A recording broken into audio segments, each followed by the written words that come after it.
Hello, today we're going to talk about Anselm of Canterbury. He is one of the prominent figures in the church history, and his influence on the church had a lasting effect that is even relevant today. So let's start by his early life. Anselm of Canterbury was born in 1033 in Lombardy, Italy. His mother was Emeng Berger, and she was from a rich family, and his father was Gondolfo, who was a nobleman. Anselm tried to convince his parents to send him to a monastery, but his father didn't approve of that decision because he wanted Anselm to be in politics, because politics at that moment was really a big thing. And this is one of the reasons he didn't approve it. But later on, Anselm decided to leave um, the region, and then he went to France, to a monastery, and he was accepted over there in the Benedictine monastery in 1060. He studied under the guidance of Lanfranc, who was a famous teacher, and later on he was elected prior in 1063 in that monastery because of his intellectual ability and also because he showed a great piety over there. Um, Later on in 1078 he became the abbot of Bec. So he had a great career over there, and let's say 5 years later he was named Archbishop of Canterbury in March 1083 by William II Rufus, the son of William the Conqueror. So we got two great things that Anselm is known for. One is the ontological argument, saying that God is the greatest conceivable being, a being greater than which cannot be conceived. So that means God is self-producing, sustaining, and fulfilling. He is perfectly powerful, wise, immortal, just, and good. So we have this doctrine to prove the existence of God. It says that God is above everything that we could possibly imagine. God is perfect. And the second doctrine that it is more famous, and even today we use a lot. A lot of churches still use that doctrine is the doctrine of satisfaction, because in 11th century the doctrine of satisfaction was well known. For example, if something happened, there should be retribution, and by retribution, it doesn't only mean that people would say sorry, but would kind of give something in return for what happened. As we read in the book, it's, for example, if a king hurt a peasant, the king had to pay a fine, um, to satisfy, let's say, to satisfy this issue. But if a peasant, for example, hurted a king, he would pay, even if it was accidental, he would pay with his life.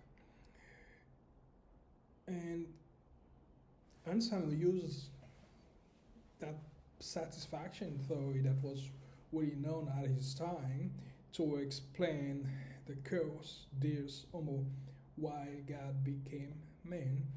I explained that the sin that humanity has committed was so grave, was so problematic that someone had to pay, but not everyone could pay because the sin was too great. The sin was too, let's say, it was like a peasant hurting a king. It's human hurting God. And for him, only a great satisfaction, I would say, could be was even allowed. Like we couldn't just come here and say, okay, we're gonna give a sheep or we're gonna give a goat, but something greater uh, was needed, and this is why God Himself became man, and this is why Jesus came. So Jesus came to make things right with God, and Jesus came to die for us in order to pay, um, to make satisfaction. Um, this doctrine, some people had some controversy. Some people didn't really adhere to it, but a lot of majority, even today, I would say, many people that know of like a lot of people adhere to this doctrine of satisfaction, saying that the sin of humanity couldn't be repaid by a simple human, by a simple sinner. That person who was going to repay for that sin was supposed to be a great person without sin, a person who who is worthy enough to be accepted uh, by God.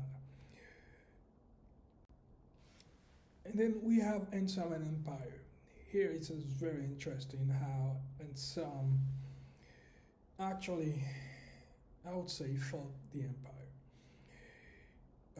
What reading, making some research about him, he did a great job for the independence of the church because, as we remember, the ontological argument saying that God is self-sufficient, but he used that in a way to explain that the church needs no one.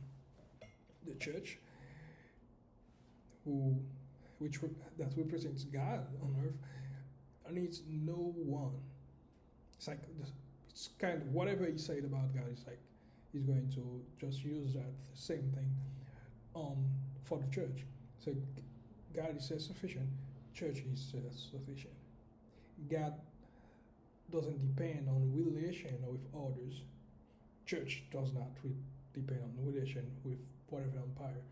And so he says God depends on no association or relationship of His conceivable greatness, so much the church lay claim to its absolute independence from the state. So he used that to claim that absolute independence. He didn't only say, I would say, words here, but what he also used his position to fight for that freedom. He used his position to explain what it meant to be independent. And when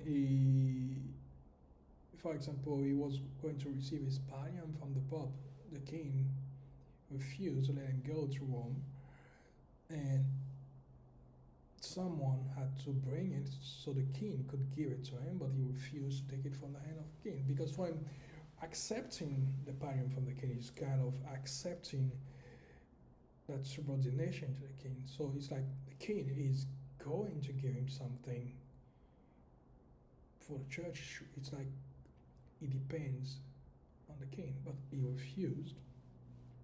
And by refusing, and the king saw that he was pretty much, I would say, determined on that. So they let him go to Rome so he could get the pallium from the Pope himself.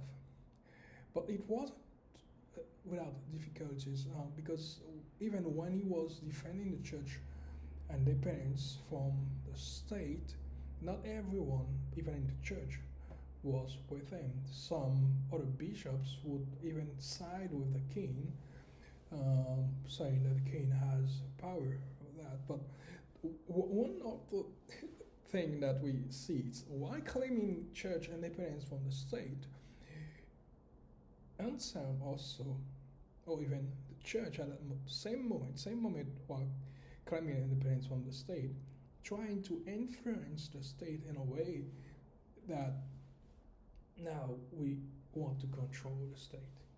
So that's fine. Don't get involved in church affairs, but let us get involved in your affairs.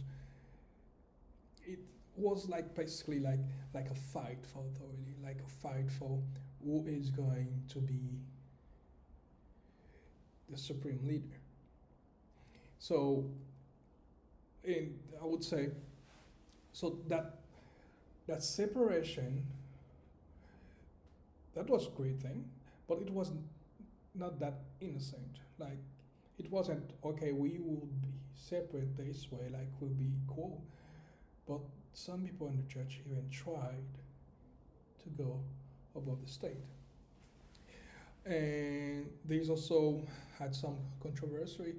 But I would say it did something so great regarding the independence of the church that even today that I would say we're grateful. We're grateful for what it did, because the church now can take can make like great decision without the state. Imagine at his times, all those the big decision were to be made by the king, were to be made by the state, who would appoint archbishop, who would appoint bishop, and even appoint the pope. And what it says, one of the controversy was, at a point in time, the conflict was so great that both the pope and the king tried to excommunicate each other. It's like the pope trying to say the king is no king, and the pope is trying to say the king is trying to say the pope is no pope, because he didn't accept it. So it was a great conflict in that period. But as